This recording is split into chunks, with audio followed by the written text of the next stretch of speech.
सांसद वोट आप बाद में देना, पहले काम करूँगी। बूढ़ा आईडी से फ़ोन आया कि उनका ट्रांसफार्मर हो गया। मैंने एसडीओ एक्शन से बात करी, ट्रांसफार्मर 2 दिन बाद चला गया, बदल गया। बिजौली मैंने खंभे लगवाए बिजली के। लोग मुझे संपर्क करें, मैं कंसर्न अधिकारी से बात करके काम कराती हूँ। अधिकारी डरते हैं, काम करना पड़ेगा उनको। फोकस एक लोकसभा में करना है।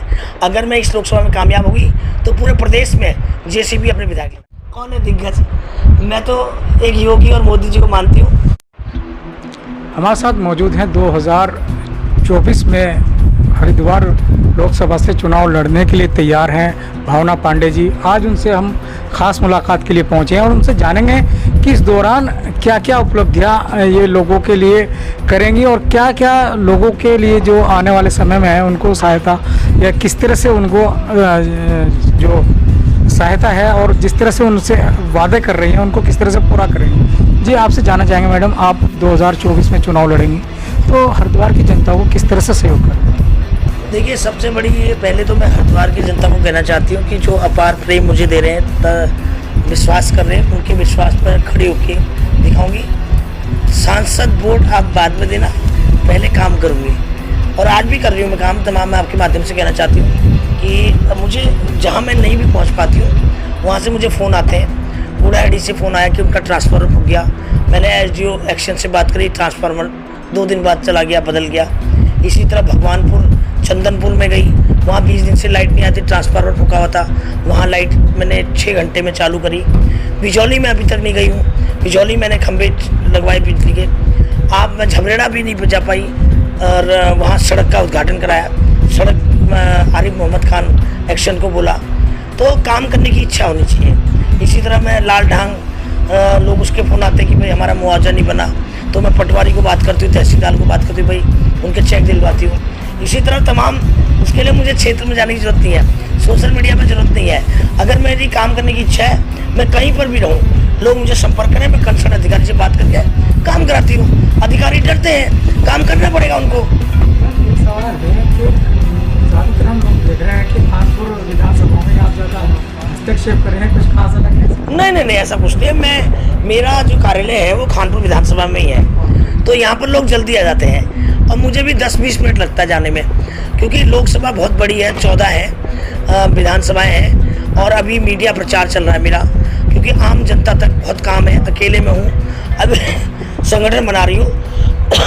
प्रचार प्रसार 70 साल पुरानी पार्टियों से लड़ाई लड़नी है, तो मुझे अपना प्रचार तंत्र मजबूत करना पड़ेगा। राजनीति में भाई हैं, समाज सेवी का कब से रही हैं आप और क्या वजह थी जो राजनीति में आपको आना पड़ा? समाज सेविका तो मैं 94 से रही हूँ।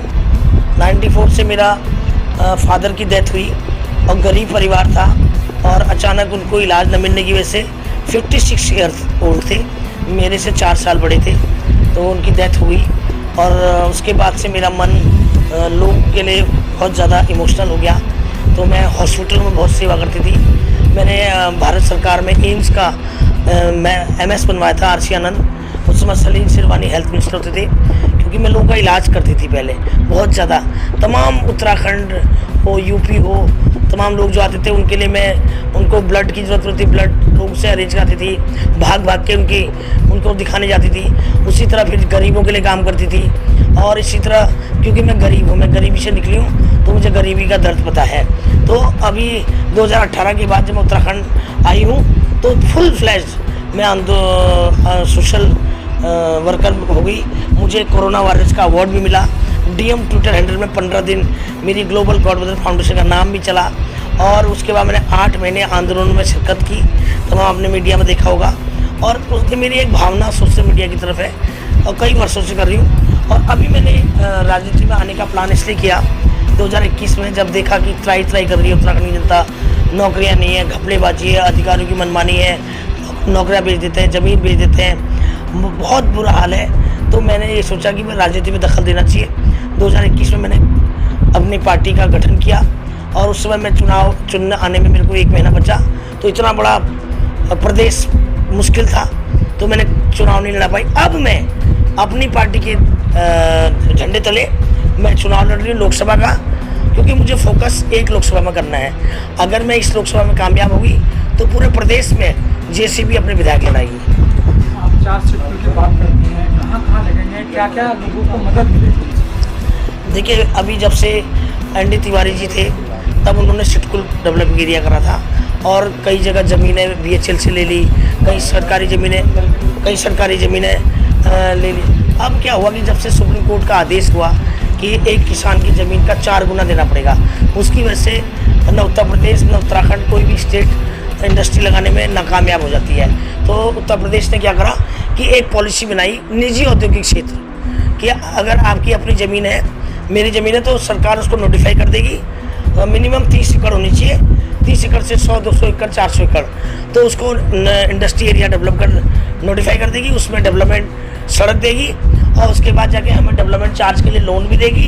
हमने डेवलप करके सिटकुल को हैंडओवर करना है, सिटकुल उसको बेचेगी और एक्सप्रो अकाउंट करेगी, उसके हमारा पैसा हमको दे देगी, अपना लोन का और अपना शेयरिंग जो है उनका जो परसेंटेज जो लेंगे वो अपना काट के हमें पैसे देगी। तो उसी तर्ज पे मैं उत्तराखंड के अंदर सिटकुल निजी औद्योगिक क्षेत्र ला रही हूँ। कितने लोगों को मदद करेगी? देखिए अगर चारों सिटकुल मेरे आ गए तो अंदाजन लाखों 4-5 लाख लोग उसमें नौकरी में होने चाहिए, उससे भी ज़्यादा होने चाहिए। आप अकेली महिला हैं और इतने सारे राजनीतिक दिग्गज आपके सामने रहेंगे, किस तरह से अपने आप को तैयार किया?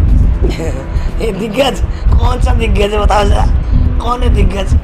मैं तो एक योगी और मोदी जी को मानती हूँ, वो मैं योगी भी मेरा भाई जैसे है। बाकी ये दिग्गज कौन है बताओ ना, दिग्गज तो नाम नहीं बता दो, एक दिग्गज का नाम ले लो। मुख्यमंत्री आपके सामने ऐसा कौन पूर्व मुख्यमंत्री?